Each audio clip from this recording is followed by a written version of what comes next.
दोस्तों, भगवान श्री कृष्ण के साथ अर्जुन को आया देख युधिष्ठिर ने समझा कि अर्जुन ने कर्ण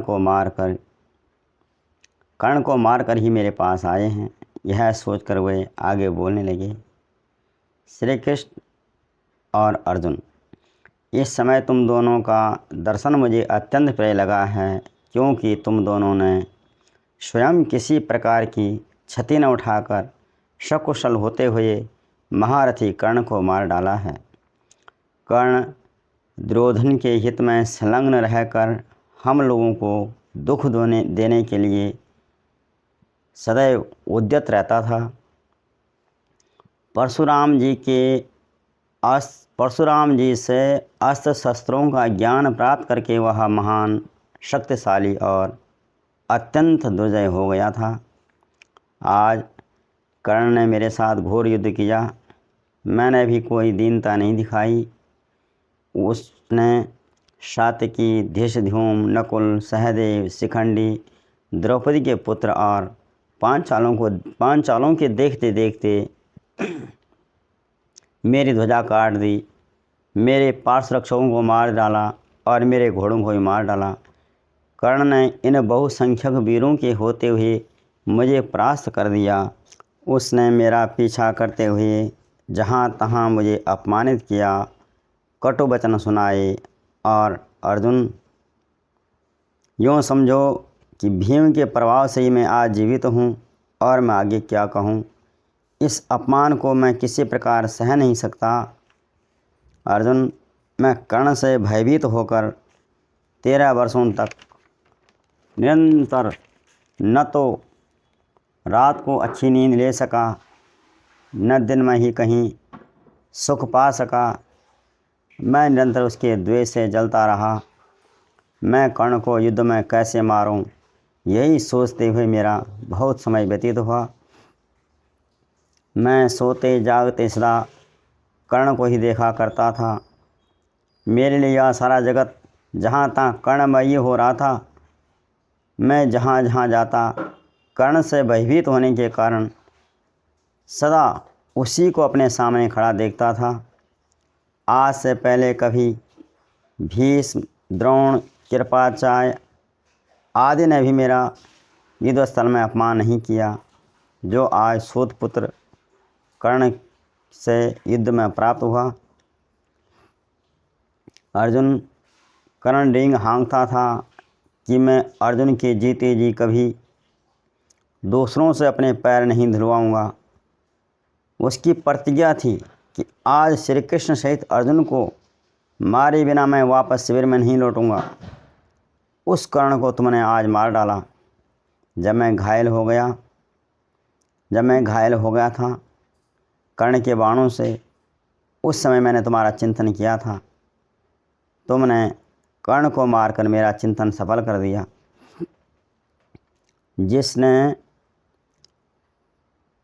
जिस कर्ण ने कौरवों की सभा में द्रौपदी से कहा था कि कृष्ण, तू इन दुर्बलपतियों को, इन नपुंसकों को छोड़ दे, दूसरा कोई और वर ढूंढ ले। भारी सभा में हमें नपुंसक कहा था, द्रौपदी का अपमान किया था। आज युद्ध में तुमने इसको मार दिया। मेरे हृदय में जो आग सदा से जलती रहती थी, उसको तुमने आज बुझा दिया। बताओ, उसका समाचार बताओ, तुमने कैसे कर दिया यह काम किस प्रकार हुआ। महाराज युधिष्ठिर का भ्रमवश कर्ण का मारा जाना समझ करके अर्जुन से जो कुछ बोला, अर्जुन ने वह सब सुना और फिर बोलना शुरू करा। अर्जुन बोले, महाराज, जब मैं संसप्तकों के साथ युद्ध कर रहा था, तब द्रोणपुत्र अश्वत्थामा ने मेरा रास्ता रोक दिया। उससे जूझते जूझते मैंने उसको घायल कर दिया तो वह कर्ण की रथों की सेना में घुस गया। तब कर्ण ने हमें देखते ही बड़ी उतावली से मेरे सामने आकर धावा बोला, तो मैंने उसको छोड़ दिया। उसको छोड़ करके पहले आपका समाचार सुनने के कारण पहले आपके दर्शन के लिए ही यहाँ आना उचित समझा, इसलिए यहाँ आया हूँ। मुझे आज्ञा दीजिए, मुझे आशीर्वाद दीजिए। कि धृतराष्ट्र के पुत्र भीम को निगलना चाहते हैं, उससे पहले पहले मैं कर्ण और उसकी सेना और संपूर्ण शत्रुओं को मार डालूं। अर्जुन के मुख से कर्ण को सकुशल सुनकर युधिष्ठिर अर्जुन पर कुपित हुए। बोले, क्या तुमने अर्जुन को नहीं मारा? तुम्हारी सेना भाग चली और तुमने उसकी उपेक्षा कर दी।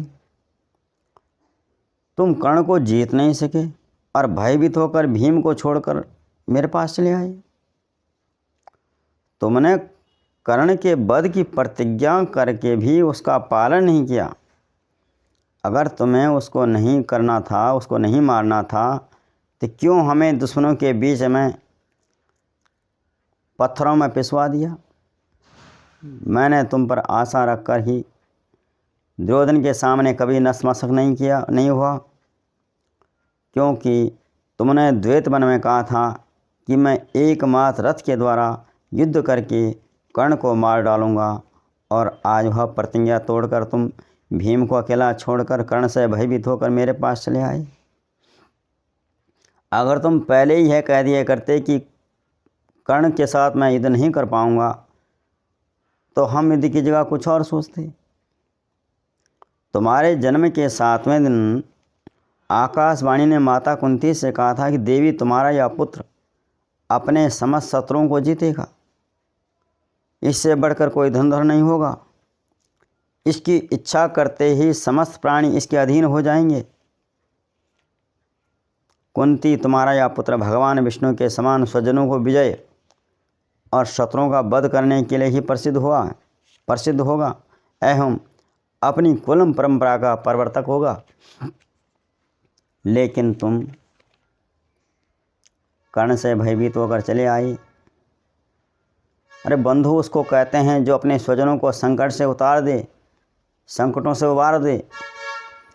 कर्ण ने तुम्हें तिनके के समान समझकर मेरा अपमान किया। जो किसी असहाय बंधु बांधवों से रहित मनुष्य के साथ किया जाता है, वही उसने मेरे साथ किया। कुंती नंदन, जब तुम कर्ण का सामना करने की शक्ति नहीं रखते हो, तो अपना गांडीव धनुष दे दो किसी और को, भगवान श्री कृष्ण को दे दो। फिर ये भगवान अपने आप कर्ण को मार डालेंगे, जो इन्हें अच्छा लगे वो करेंगे। जब तुम्हें कर्ण को मारने की शक्ति नहीं है, तो अब ये गांडीव धनुष धारण करने का क्या मतलब? अब ये गांडीव धनुष किसी दूसरे ऐसे राजा को दे दो जो अस्त्र बल से तुम बढ़कर हो।